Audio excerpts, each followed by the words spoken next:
내년 아니면 내후년에 초고령 사회 진입할 것으로 조심스럽게 좀 전망해 봅니다.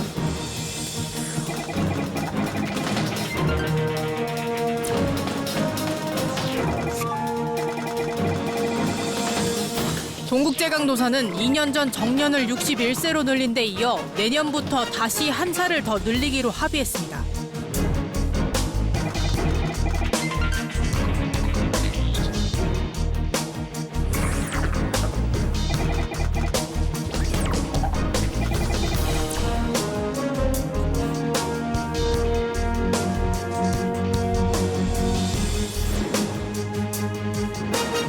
시청자 여러분 안녕하십니까? 그래픽으로 만나는 경제 토크쇼 픽. 복잡한 경제 이슈를 쉽고 명확하게 전달해 드리겠습니다. 베이비붐 세대의 은퇴가 본격화되면서 고령 인구가 빠르게 늘고 있습니다. 노동시장의 큰 축을 담당해온 이들의 은퇴, 우리나라 경제에는 어떤 영향을 미치게 될까요? 경제 주축인 베이비붐 세대를 어떻게 활용해야 하는지, 이들의 노후 생존 전략은 무엇인지 관련한 궁금증들을 낱낱이 분석해 드리겠습니다. 경제 토크쇼 픽 시작합니다.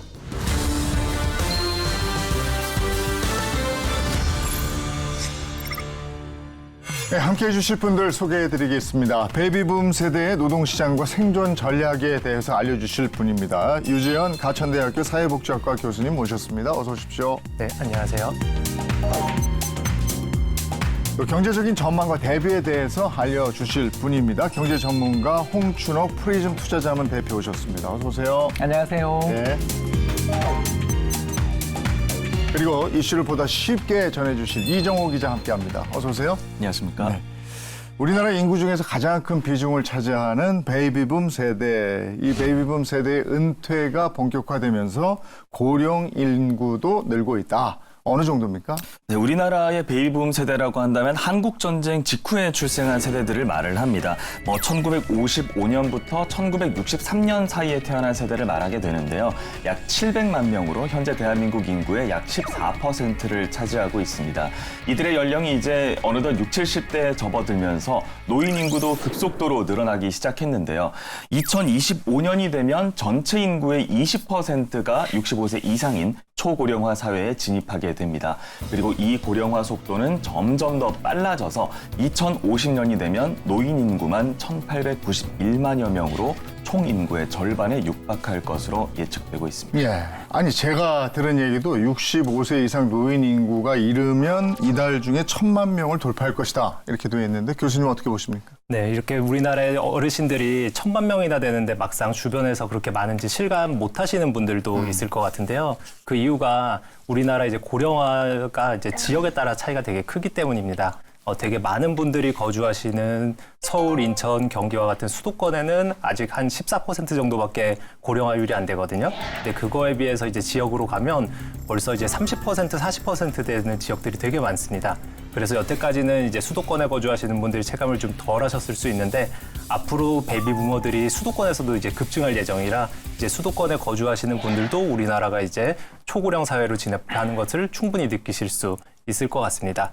네, 우리 사회가 이렇게 늙어가는데 아까 이제 교수님 말씀도 실제로 체감을 잘 못하실 겁니다라고 얘기했는데 그게 시각적인 것도 있어요. 이게 뭐냐 하면 노인인데 노인 같지가 않으세요. 워낙에 요즘에 젊은 노인이라고 불리는 분들이 많이 계시기 때문에 관리도 잘하시고요.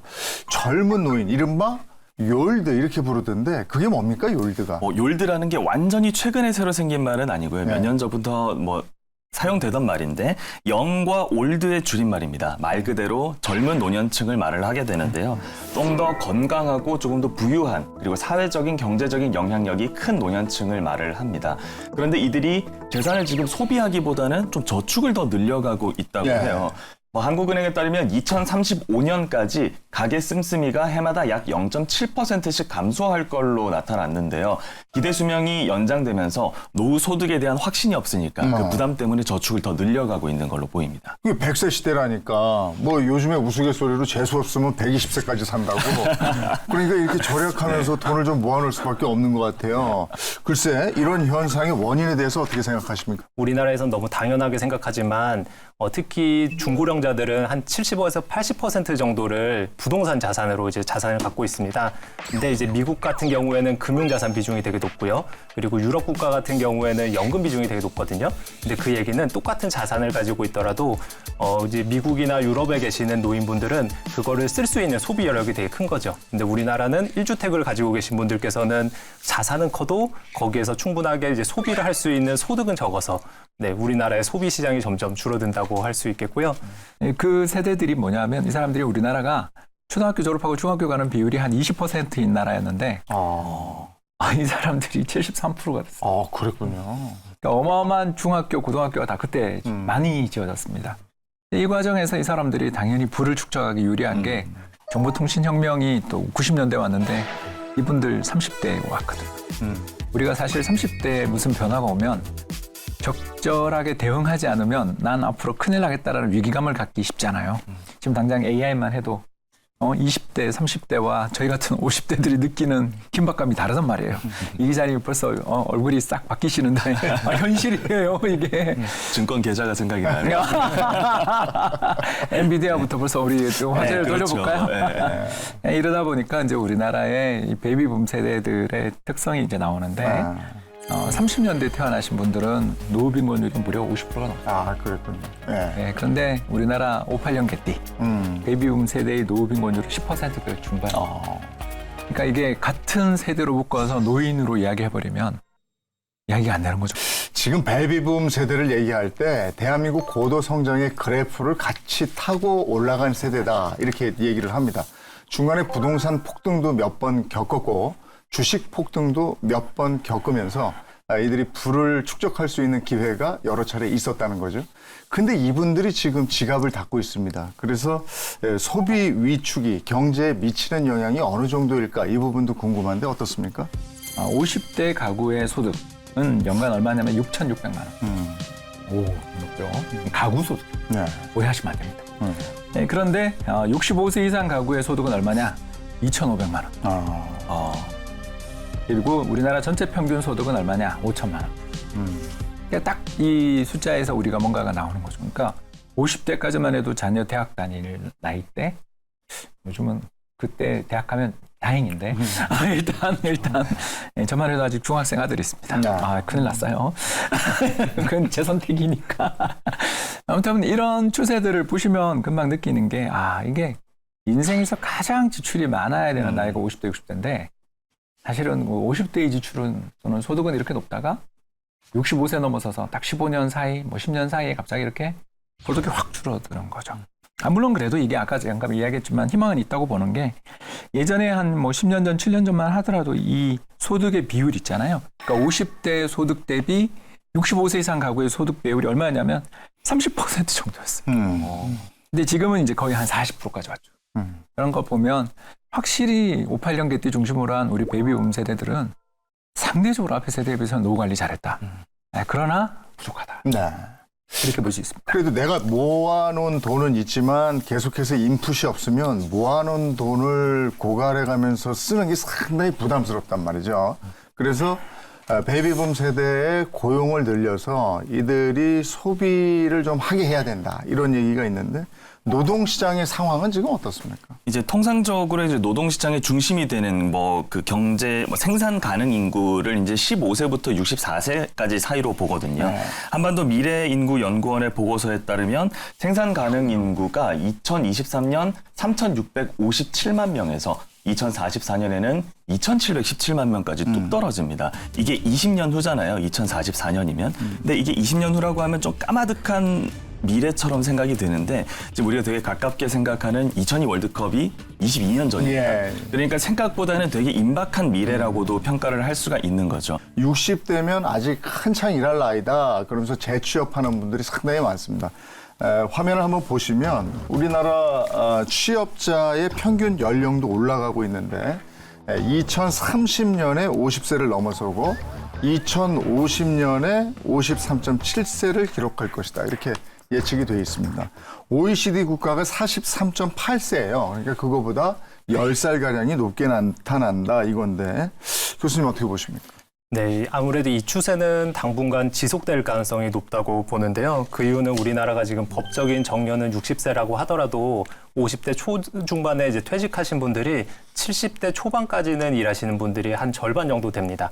그 얘기는 이분들이 주된 직장에서는 은퇴를 하더라도 어떤 형태로든 계속 경제활동을 하고 계시는 경우가 점점 늘어나고 있는 거고요. 그리고 거기에 맞물려서 이제 청년 세대 인구들도 우리가 볼 필요가 있는데 청년 세대가 이제 좋은 일자리를 놓고 경쟁이 워낙 심하다 보니까 거기에 들어가기 위해서 대학교 그리고 그 이후에 대학원을 간다든지 아니면 자기 자격증을 딴다든지 해가지고 노동시장에 진입하는 연령들이 점점 늦어지고 있거든요. 거기에 따라서 이제 경제활동 참가하는 평균 연령이 높아지는 것도 있고요. 그리고 아마 주변에서 보시면 맞벌이 하는 가정들도 심심치 않게 보실 수 있을 것 같은데요. 10년 전만 하더라도 이제 아이를 낳으면 이제 남편이 혼자 일하고 아내는 가정주부를 하는 경우가 많았는데 그런 비중이 점점 줄어들고 있습니다. 그래서 여성들의 30대, 40대 경제활동 참가도 점점 늘어나면서 전반적으로 이제 평균적인 연령은 높아지고 있는 것이 지금 최근 트렌드라고 할 수 있습니다. 노령 인구의 지역별 차이도 있습니까? 아무래도 젊은 인구들이 수도권으로 집중되다 보니까 범수도권으로 집중되다 보니까 지방의 노령 인구 비중이 높다. 이게 첫 번째였잖아요. 두 번째 부인할 수 없는 사실을 하나 말씀을 드리자면 보유하고 있는 가구당 순자산의 격차가 너무나 크고 그리고 그 정점의 차이가 큽니다. 수도권하고 지역하고. 예, 그렇습니다. 그러니까 수도권 같은 경우에 평생에 걸친 이제 라이프 사이클이라 그러죠. 생애 주기를 걸쳐서 이 인생에 있어서 최고 소득의 정점, 자산의 정점이 언제냐 그러면 65세에서 69세입니다. 되게 느려요. 그런데 지방은 55세에서 59세입니다. 부동산에서 가격 차이가 좀 많이 발생한 거 아니냐 이렇게 볼 수 있겠고 두 번째가 우리나라 지난 한 20년 사이에 경제 구조가 많이 바뀌었잖아요. 특히 정보통신혁명 속에서 외환위기 이후에 정보통신 산업의 비중이 지금 17%까지 전체 부가가치 생산에서 역사상 최고치를 계속 경신하고 있어요. 그렇게 되다 보니까 아무래도 수도권에 집중되어 있는 정보통신 산업에 고용돼 있는 종사자분들의 연봉도 높고 또 주된 일자리로부터의 퇴직 연령도 늦어지는 경향이 있죠. 그러니까 한국의 주된 일자리로부터의 평균 퇴직 연령이 49.1세인데요. 저도 그때 퇴직했어요. 금융업이 빨라요. 예. 그래서 이렇게까지 일자리의 차이들이 벌어지는 거죠. 그렇게 되다 보니까 자연스럽게 지방의 노령 인구 비중은 높고 일자리에 비해 젊은 사람들은 수도권 몰렸다 그랬잖아요. 우리가 나이 들어서도 일하는 비율이 다른 나라보다 높죠. 네, OECD 국가 평균보다 한 2배 정도 높다고 보시면 될 것 같은데요. 2배나? 네, 꽤 많이 높죠. 한 30% 정도 되는데 우리가 이거를 마냥 좋게만 볼 수는 없는 게 왜 일을 하시는지에 대한 이제 원인을 좀 지적해 볼 필요가 있을 것 같습니다. 당장 생계가 곤란하니까 일을 하시는 게 되게 많은 거거든요.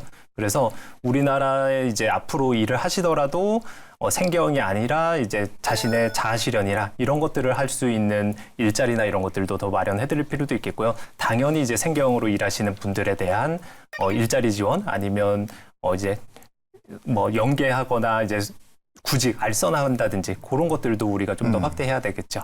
근데 고령자들이 재취업을 한다고 해도 그 일자리가 그 일할 수 있는 분야가 제한적일 거 아닙니까?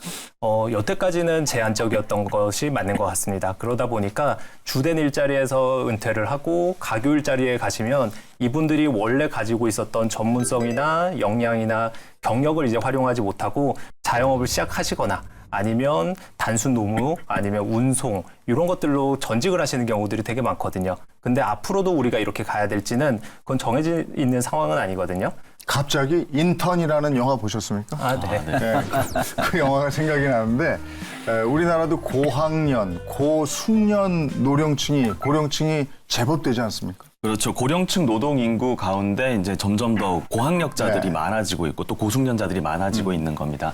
한국고용정보원의 보고서에 따르면요, 2011년에 중졸 이하는 65%였는데 10년 뒤인 2021년엔 약 43%까지 뚝 떨어졌습니다. 반면에 고졸과 대졸자는 각각 38%, 17%로 늘어났는데요. 은퇴 전에 고숙련 일자리에서 일한 경험이 있는 고령층의 비율도 증가해서 인적 자본 수준이 과거보다 좀 더 높아졌다라는 평가가 이렇게 나오고 있는 겁니다. 이렇게 고학력, 고숙련 고령층이 늘고 있는 만큼 또 이들의 역량을 충분히 활용할 수 있는 노동 대책이 필요하다는 이야기도 나오고 있는 겁니다. 이분들의 역량을 활용하면은 사회적으로도 굉장히 이득일 텐데 방법이 뭐 묘안이 없겠습니까? 쉽지는 않을 것 같은데 그래도 방법이 없는 건 아니죠. 네. 아까 이제 홍춘욱 박사님께서 정년보다 훨씬 이른 나이에 이제 퇴직을 하셨다고 하셨는데요. 제가 이제 평소에 이제 박사님 하시는 이제 유튜브 채널도 되게 구독을 열심히 하고 있거든요. 네, 그 얘기는 원래 직장에서 퇴직하시고서도 그 전에 한 것들을 전문 지식을 활용해서 거기에 최근에 유행하는 IT나 이제 디지털 기술들을 활용해가지고 새로운 일자리에서 지금 그전보다도 더 왕성하게 활동하시는 거잖아요. 근데 이게 단지 홍춘욱 박사님한테만 해당되는 얘기는 아닐 거거든요. 그래서 이분들이 그런 것들을 할 수 있게 우리가 재교육할 수 있는 평생교육이라든지 그런 것도 이제 활성화시킬 필요도 있을 거고요. 고령자 고용법에서도 이제 나이와 상관없이 60세 이후에도 일을 할 수 있는 것들을 더 보장을 해드리거나 더 많은 일자리들을 다양하게 만들어드리는 것이 필요할 것 같습니다. 요즘에는 점점 약화되고 있는 것 중에 하나가 이제 조직 성향, 조직의 위계 질서 이런 건데 지금 베이비붐 세대만 해도요. 이 건물에 있는 사람 전부 내려와서 일렬로 쭉 쓰세요. 그럼 자기 자리를 안다고. 회장부터 신입사원까지 일렬로 쫙 씁니다. 누가 여기 쓰세요 하지도 않았는데.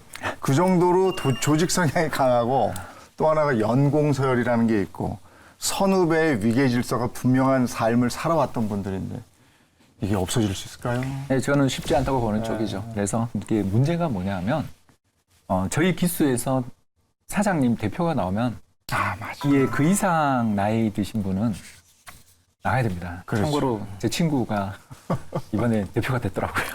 아니 이게 검찰 조직도 아닌데. 근데 이제 여타 조직도 다 그래요. 불편해하고 남아 있으면 눈치 없다 소리. 맞아요. 이게 금융권조차 이런데 금융권이야말로 그래도 글로벌 경쟁 아닙니까? 여기야 정말 성과 보수 10억씩 받아가는 30대들이 즐비한 곳인데조차 임원의 세계에 가면 이게 참 어려운 경우가 되게 많다라는 거죠. 이게 이제 우리나라의 연공서열 시스템의 어떻게 단면을 보여드렸는데요. 잠깐 수치를 말씀드리면 OECD 가입 국가들 중에서 그러니까 연차가 고용된 지 10년과 20년 차일 때의 연봉 격차가 한국이 1위입니다. 얼마 정도 격차가 나냐면 무려 16%. 그러니까 10년 차와 20년 차 연봉이 단순 연봉이 16% 차이 나는 거예요. 왜 이런 일이 벌어지냐 하면 결국은 우리나라가 옛날에 돈이 없어서 그래요. 돈은 없어서 사람은 쓰고 싶은데 얼굴 많이 줄 수가 없어요. 그러면 그 사람들한테 이제 뭘 이야기하냐면 당신 참고 견디면 후한 보상을 해주겠다. 이렇게 하며 뛰어난 인재를 뽑았고 두 번째는 이게 파괴적 혁신이 없으면 이게 통해요.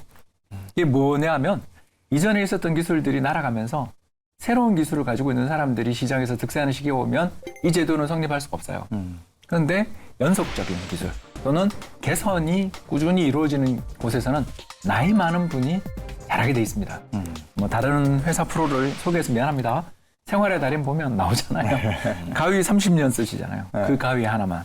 이게 뭘 의미하냐면 파괴적 혁신이 없는 산업이라는 뜻이 되거든요. 그러니까 결국 이러다 보니까 이제 우리나라의 근속을 잘 하다가 퇴직하신 분들이 재취업하기가 힘들어요. 이 눈높이를 맞춰줄 수가 없으니까 그분의 경력자들을 뽑으려고 할 때 기업들 입장에서 힘든 거예요. 지난해 받던 연봉 3분의 1인데 괜찮으시겠어요?를 생각해야 되고 근데 불편한데 그냥 신입 뽑지 뭐 그냥 와서 가르치지 뭐 이런 일들이 되는 거죠. 그래서 우리나라의 노동시장의 이 연공서열 문제를 하루빨리 안 그래도 58년 개띠로 대표되는 베이비붐 세대들이 은퇴하면서 무너지고 있는 중이니까 이 부분을 촉진시킬 수 있는 이런 여러 인센티브 그리고 근로소득 장려세제 같은 것들을 통해서 이분들의 낮은 연봉을 조금 나라에서 보존해주는 재취업을 보존해주는 이런 인센티브들을 적극적으로 이 분야에 대해서도 젊은 세대들한테는 굉장히 많이 이루어지고 있는 편인데 나이 드신 분들의 재취업을 위한 어떤 지원들도 더 이루어진다면 이 근속에 따라 연봉이 결정되는 시스템이 빨리 사라지면서 파괴적 혁신을 잘 받아들일 수 있는 어떻게 보면 좀 유연한 나라로 바뀌는 그런 전환기를 만들 수 있지 않을까 기대해 봅니다. 그래서 정년 연장에 대한 얘기가 지금 많이 나오고 있거든요. 이분들의 정년을 연장해야 된다. 이 기자가 이 부분 자세히 좀 알아보셨죠? 네, 현행 만 60세인 정년퇴직 나이를 좀 더 연장해야 한다라는 목소리가 나오고 있는데요. 지금 어떤 상황인지 알아봤습니다.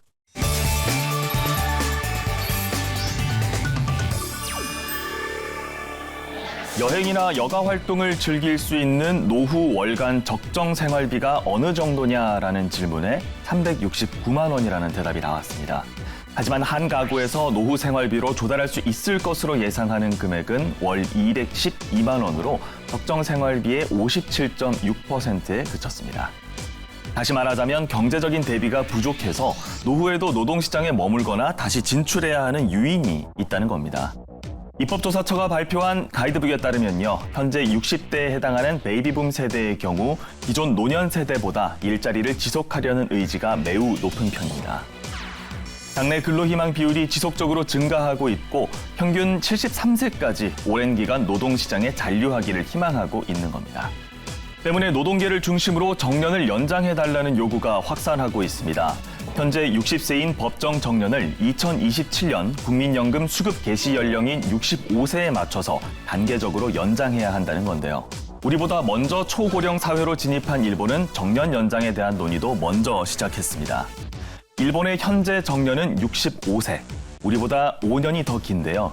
이 기준을 70세로 더 연장하는 방안이 논의되고 있습니다. 만약 이게 사회 구성원들의 동의를 얻는다면 우리와는 10년이 차이가 나게 되겠죠. 아예 정년이란 게 없는 나라도 있습니다. 바로 미국과 영국이 대표적인데요. 미국의 경우에는 정년을 설정하는 것도 하나의 차별이라는 이유로 지난 1986년 정년제를 일찌감치 폐지했고요. 영국 역시 지난 2011년에 정년제를 폐지했습니다. 아, 지금 말씀하시는 거 보니까 많은 나라들이 65세까지는 일을 하는군요. 네, 우리도 적은 편인 거죠. 짧은 편인 글쎄, 거죠. 네. 그렇다면 정년 연장에 대해서 교수님은 어떤 의견이세요?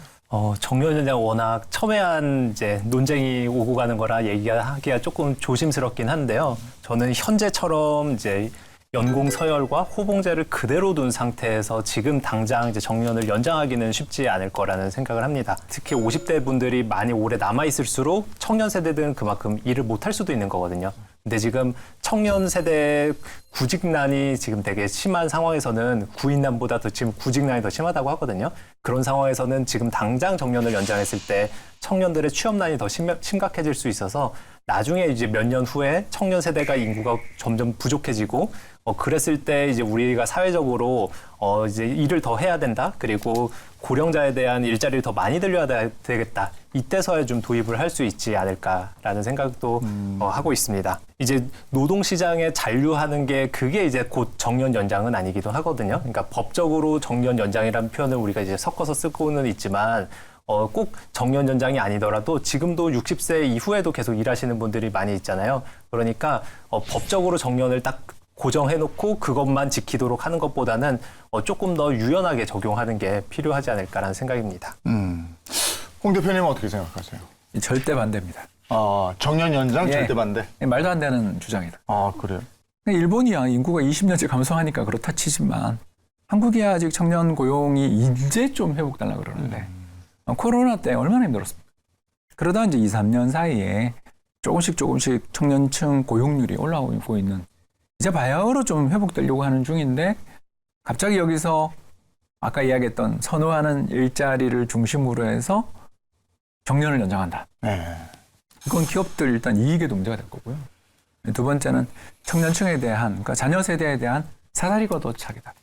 근데 아까 이 기자가 얘기한 걸로 봐서는 일본은 말이죠.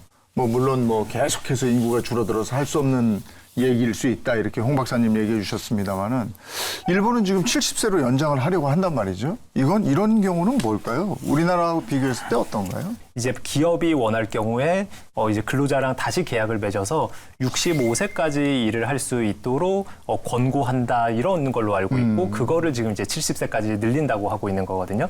그리고 65세까지 무조건 일을 하는 게 아니라 그 이후에는 우리도 지금 임금 피크제라든지 이런 거 하는 것처럼 다시 계약을 해가지고 자신의 근로 시간이나 아니면 연봉 같은 것들을 좀 조정해서 일을 할 수 있도록 하는 겁니다. 그래서 기업에서도 충분히 자신들의 기업 상황에 맞도록 좀 유연하게 해줄 필요가 있을 것 같고요. 일본은 이제 초고령 사회에 진입을 해서 한 20년 넘게 지났거든요. 네. 그러니까 이제는 이제 청년 세대 인구가 너무 부족해진 거죠. 그러니까 이제 최대한 고령자 인구를 활용해서 이제 경제를 운영하기 위해서 필요했었던 건데 우리나라는 이제 앞으로도 인구가 이제 지금은 이제 줄고 있지만 청년 세대가 더 줄기까지 시간이 필요하거든요. 그러니까 앞으로 좀 더 시간을 가지고 우리나라는 정년 연장에 대해서 논의가 필요하지 않을까 네. 싶습니다. 노후 준비하면 가장 먼저 떠오르는 것, 이게 내 집 마련이고 집 한 채는 있어야 노후 준비 되는 거다 이런 얘기 하잖아요. 이 고령층이 가지고 있는 부동산 비중, 이것도 알아보셨죠? 한국의 경우는 60세 이상의 경우 가구 자산 중에 부동산 비중이 78.5%로 높게 나타났습니다. 뭐 굉장히 좀 과도하게 높은 편이라고 볼 수도 있는데요. 화면을 보시면 알 수 있겠는데 60세 이상의 부동산 자산은 약 4억 3천만 원으로 나타났습니다. 30대와 비교해서 약 2배 이상의 격차를 이렇게 보이고 있는 상황인데요. 소득 감소로 이제 부동산을 제외한 자산이 줄어들면서 부동산의 비중이 상대적으로 좀 상승한 것으로 풀이가 되고 있습니다. 2인 이상 가구의 경상소득을 살펴보면 60세 이상이 되면서 소득이 50대 대비해서 31%나 뚝 떨어진 것을 볼 수가 있습니다. 고령화가 될수록 부동산 자산이 더 많아지고, 그죠? 그건 이제 자산이 좀 어느 정도 올라갔으니까 이게 경제는 어떤 영향을 미치게 될까요? 이제 우리나라가 그동안 계속 성장해온 국가였기 때문에 이제 어르신들이 주택 보유한 비율도 높고 그 자산 가치도 되게 큰 건데요. 근데 이제 그것이 이제 우리나라 시간이 너무 누적이 되니까 청년 세대 입장에서는 이제는 따라가기에 좀 버거운 소득과 이제 자산 상태가 된 거죠. 근데 자산에서 차지하는 이제 부동산 비중에서 60대 이상에서 이제 급격히 높아지는 거는 그 연령대에서 또 반대로 소득이 줄어들었기 때문이기도 한 거거든요. 그러니까 이분들에게 소득을 더 많이 늘릴 수 있도록 한다면 그 비중 자체는 더 그렇게 많이 늘어나지도 않을 수도 있습니다. 또 이런 면에서 생각해 볼 수도 있어요. 지금 베이비붐 세대들이 국민연금이 준비되어 있는 세대예요. 국민연금이 나온다고요. 근데 여기 플러스 이제 모자라는 돈을 집 한 채가 있으면 주택연금으로 가능하잖아요. 그렇죠. 이런 부분도 크지 않습니까? 맞습니다. 우리나라 65세 이상 노인 가구의 빈곤율, 그러니까 경제 그 중위소득의 절반 이하의 소득으로 사는 사람의 비율을 뜻합니다. 그래서 중위소득이 얼마냐면 250만 원 정도로 생각하시면 되고요. 이 절반이니까 125만 원. 네. 이 120만 원이 안 되는 소득으로 살아가는 사람들의 비율이 2021년 기준으로 해서 얼마냐면 무려 38% 정도 됩니다. 그러니까 노인 가구 10명 중에 4명은 가구 소득 120만 원 이하로 사는 거죠. 굉장히 어려운 거죠. 통계를 약간만 바꿔보면 이게 답이 바로 나오거든요. 바로 뭐냐면 보유한 부동산을 꼭 처분하라는 것까지도 아니고 주택연금으로 만약 갈아타면 또는 농지연금으로 갈아타면 65세 이상 전체 노인 가구의 노인 빈곤율이 23%가 돼요. 제가 이 통계를 한번 알아본 적이 있었는데 75세까지 주택 보유율이 올라가요. 계속해서. 예, 65세에 저희는 처분할 줄 알았거든요. 근데 그러긴커녕 75세까지 올라가요. 그리고 75세부터 처분하시더라고요. 요양원 들어가시더라고요. 그분들이 또 하는 이야기가 나는 내가 살던 집에서 마감을 하고 싶어, 마무리하고 싶어. 네네네. 이제 이런 생각을 많이들 하시고 이제 대부분 남성 노인들이 먼저 돌아가시면 그리고 이제 그 뒤에 처분해서 실버타운을 가시거나 요양원을 가시거나 아니면 이제 자녀들한테 가시는데 주택연금 제도가 이렇게 좋은 제도가 있다는 걸 잘 모르시는 분도 있고 두 번째는 자녀들한테 그 유산으로 남겨주고 싶어 하시는데 사실 부모님의 노후 빈곤을 보며 그거 유산 받는 자녀의 기분이 어떻겠어요? 우리 사회 전체적으로 볼 때 이제 태도의 변화 또는 이런 노후 자산에 대한 어떤 그 변화가 좀 필요하고 더 나가서 좀 지금도 사실 주택연금에 대한 인센티브가 굉장히 큰 건 사실이지만 이 부분을 조금 더 그래도 한시적으로라도 알리고 인센티브도 좀 줘서 빨리 전환을 시켰으면 좋겠다 이런 생각을 갖고 있습니다. 그렇죠. 자, 그렇다면 부동산 편중을 줄이고 이걸 유동화할 수 있는 방법은 뭐가 있겠습니까? 제일 먼저 이제 1순위는 고령자에게 노동 기회를 제공해드리는 게 필요할 거고요. 그리고 홍춘옥 박사님도 잘 말씀해주신 주택연금이 더 활성화가 돼야 되겠죠. 근데 주택연금이 지금보다 더 활성화되기 위해서는 몇 가지 이제 조건이 있긴 합니다. 주택연금이 그동안 되게 좋은 제도였음에도 불구하고 막상 이용을 많이 안 했었던 게 부동산 그 주택 가격이 계속 올라갈 때는 그거를 이제 주택연금에 가입하는 분들이 좀 손해를 볼 수 있는 구조이고요.